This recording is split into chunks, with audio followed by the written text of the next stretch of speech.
Welcome to Your Rights, Your Voice. Family Law Clarity with Ellie Sweeney. Hey everybody, welcome back to an all-new episode of Your Rights, Your Voice, Family Law Clarity with Ellie Sweeney. I'm your host, Mike Leon. Ellie is a California family law attorney serving Los Angeles and Ventura counties, and she guides clients through divorce, custody, support, and settlement matters, helping them resolve conflicts with clarity and dignity. And in today's episode, we're talking about how families can resolve disputes without destroying relationships using mediation, negotiation, and other settlement strategies. So, Ellie, good to see you as always. Let's get into this because I would love for you to explain why so many family law cases settle instead of going to trial. Hi, Mike. Thank you for having me. Always a pleasure to speak with you. I am always in favor of settlement. And every time I get a new client, that is the first thing I tell them. What are the chances that we're going to settle this and not have to go to court at all? And if they're willing to give it a good try, which they usually are, then we always try that first. Now, I want to make a distinction. Sometimes I still represent that party, but sometimes parties can come and hire me strictly as mediator. And if they do that, then I would not be able to represent either of them, even if settlement does not occur. But at the end of the day, what helps parties get there? It's really, you need both parties to be willing to listen to the other, to be willing to work on this settlement and make their best efforts to do it. And that will mean sometimes giving up on something that maybe you don't want to give up on. But always keep in mind that the other party is probably giving up something too. At the end of the day, it's not going to be perfect, but you need to make best effort to do it. And people who are able to rationalize that and accept that from the very beginning are those who I often see reach favorable settlement pretty quickly. Yeah. Ellie, let me ask you, in the state of California, what are the main options for resolving disputes outside of court? Well, there are many options. You can hire an attorney to work with as mediator, but you can still hire an attorney to represent you. And this is often what I do with my clients. And if I suggest mediation, I will have them hire a mediator. Somebody I work with very often is Sean Collinson. He's a very well-known mediator. And then I would just come back and check in with them to see how things are going. Are you getting somewhere? Are you going to reach a settlement? And sometimes they do, and all I have to do is review the judgment. There are other options, such as hiring private judge, which basically there are a few agencies that offer that, and a lot of family court judges, once they retire, they work as private judges, which they can work as settlement judges or trial judges. And then you can hire them to conduct mediation. And usually you would go in person into their office, which is set up to accept both parties, usually not in the same room. They always feel like you don't necessarily want to have everybody in the same room. So one can say their side, the other can say their side, and then the judge would go back and forth between them. So definitely a variety of options are available out there. And I always encourage my clients to give that a try before even thinking of going to court, because it's always going to take longer in court. It's going to cost more, and it's going to be a more frustrating process for sure. And at the end of the day, you don't really have a say. You're going to trial, and it's going to be determined one way or another. But when you're settling, even if you give up something, you still have a say. So Ellie, let me ask you, we were talking about the mediation process. Let's get into that. What should clients expect from the mediation process in a divorce or custody case?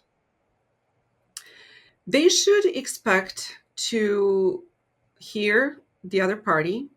They need to know what the other party is asking for.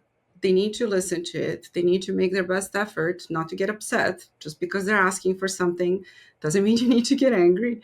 But I always ask them to tell me, what is the most important thing to you? Maybe it's custody, maybe it's ability to travel to Europe every summer with your kids. I don't know what it is. It can be a variety of things. But you tell me what's most important, and then I will say, well, then maybe you give up something that's important to the other party. And that is how mediation works. And that is really the only way you can approach it. And same goes with financials. If they tell me, hey, I really want to stay in the house, but maybe they're entitled to a portion of the other party's retirement. And the other party says, well, I really want to keep my retirement. Okay, well, how about you trade off then? You want to keep the house, they want to keep the retirement. There's something you can work there. So focusing on what's important and understanding that you're not going to get everything because nobody does, because that wouldn't really be fair, would it? Then you will be able to be successful at mediation. Can you explain a little bit more of the difference between mediation and settlement negotiation, and when is each method potentially the most effective in these family law cases? Mediation is a process usually done with a mediator who is a neutral party. It can be an attorney, it can be a mediator who specializes in that, like I said. Um, and then you will usually be present probably at the same time, most of the time via Zoom nowadays, and you're trying to negotiate a variety of things. Settlement negotiations are something that can be done without mediator. For example, I have a client that I'm representing, and the other party has an attorney they're representing. And then I am reaching out to the attorney and proposing a settlement. And I say, spoke with my client, here's some terms that she would like to offer as settlement. And they tell me, okay, and then they respond to that and say, ABC is agreed to, this one is not, and we continue negotiating. So those are settlement negotiations. They don't necessarily involve a mediator, not a neutral third party, but you still can talk settlement absolutely during the entire divorce case. Yeah, Ellie, in a previous episode, we were talking about the emotional stress of trial. What are some of the emotional and potentially financial advantages of resolving a dispute outside of court? Well, financial advantages are undisputed. Having a trial means many hours of preparation. Family law attorneys bill for every single hour they work, and then their time in court. It can get very expensive. Then on top of it, if you need to hire a court reporter so you can preserve the records just in case you want to appeal down the road, that is an additional cost, and it can get very expensive. So, but aside from that, I think emotionally it can be draining. Sometimes in custody disputes, the parties bring children to court, and there is a variety of ways to do it. But this leaves mark on these children. They'll remember this forever. Hey, I went to court because mommy and daddy were fighting. And I think if you can avoid it, you absolutely should avoid it. Not only for yourself, but for your children, for the entire family, for everybody involved. Sometimes you cannot, because I always tell my clients it only takes one person to be incredibly unreasonable, and then you have no choice. You have to go to trial. But if you can't avoid it, it's always best to try to do that. Are there other situations where you just mentioned somebody being unreasonable, but are there other situations where mediation or settlement isn't a good option and a trial now is absolutely necessary? You know, I personally never think that trial is an only option in any case. I think that everything should be settleable, if there's such word. And I do try to tell my clients to do that. But again, it will take both sides to work on that. You can't have just one party wanting to settle and the other one wanting to go to court and only do trial. If that's what they want, what choice do we have? We have to go to trial. Right. Well, let's talk about the settable. I don't think it's a word, but let's talk about the settable part of this. How do you prepare clients for mediation so that they feel confident going into the process? Well, the first thing that I do to prepare them is I try to give them an idea and be as accurate as I can be how things would go if we were to go to court, if we were to go to trial, what the court can do, what judges can order, and what they cannot. Because there's so many things you can do in settlement and mediation that the judge cannot possibly order, even if they wanted to. They're bound by the law and they have to follow what the law is. And they cannot be creative with the rules that they're going to order, as you can be in mediation and settlement. So my first step is always to tell the clients, I believe you would get this much in support. I believe this is the custody you would get. I believe this is what you get, but the judge would order the house sold and neither one of you would be able to keep it, for example, if that's the situation. So I try to give them a very clear picture of what I think they would be entitled to if they go to court. And then I say, but now we're settling.